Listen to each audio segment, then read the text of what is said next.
Hi everybody, Heather here. It's Wednesday and I'm all wrapped up in my big warm sweater because it's too cold to be outside today to do a video, and in fact it's a little dark out there to do a video right now too. So I'm kind of cozied up in my dining room and making some videos and also making some plans for what Christmas at the church is going to look like. I don't know how far you are in your Christmas plans. I know people all the way from people who've mailed everything out already because they're not sure whether or not they're going to be able to be with their family for Christmas, or know they can't be with their family to Christmas, all the way through to those of us who have barely even started, and some who probably won't start for a few weeks yet.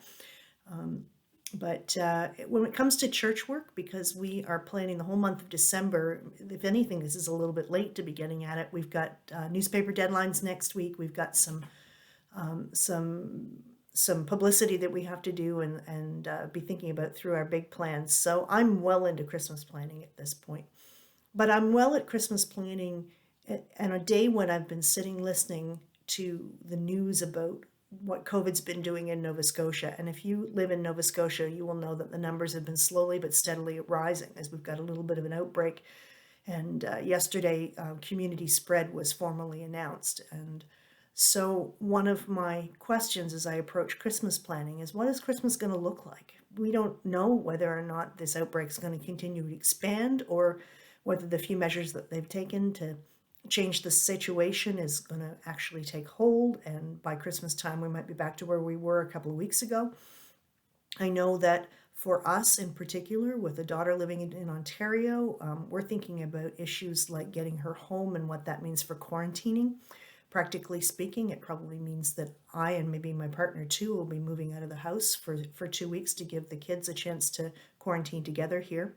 And that's going to be in the middle of the Christmas season as well. And who knows if we'll be able to go to New Brunswick by the time we get to that time. So as you can hear, I'm kind of juggling a lot of what I would call just straight on anxieties right now. And I don't mean to make you anxious or infect you with my anxiety. I mean,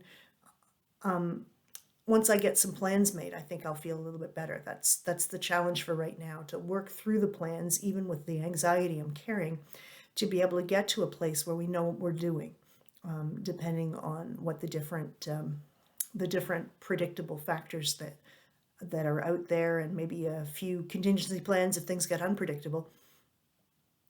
But I've been reflecting all day, maybe the last couple of days, about what it means to live as a person of faith in the world when you got that ball of anxieties. How can I, as a leader of the faith, get up front and say, I believe that God's got this, when in my pit of my stomach, I sometimes have a little bit of doubt about that? Or maybe an even better way to put that is, I'm sure that God's got this, but I'm not sure that the outcome of the way things are going is going to be the outcome that I personally am looking for, because I think God's picture is bigger than just my picture, and the big plan may not include what I have my heart set on. I think when I come to times like this, what I have to remind myself as a believer is, I understand that God is present in the world and active in the world. That the God who is my creator is also my friend who walks with me. And there's a tremendous amount of love in our relationship and mutual care.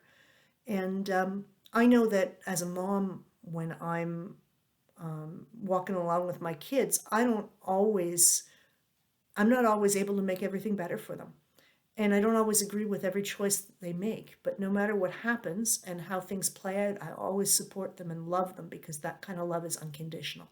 And that's how my creator is for me.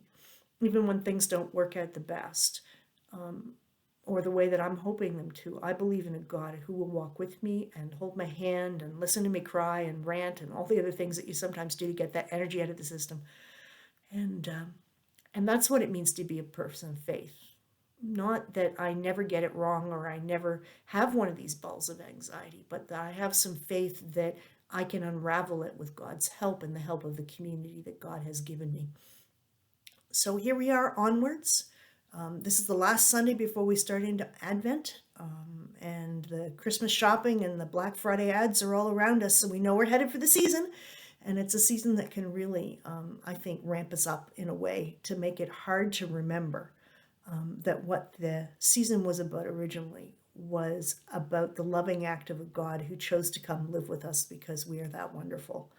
And I think maybe that's a little dose of what I needed to hear today, that I really am that wonderful. I hope maybe that little dose can be good for you too, that you are also that wonderful.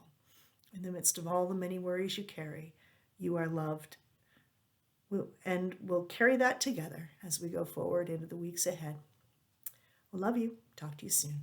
Heather out.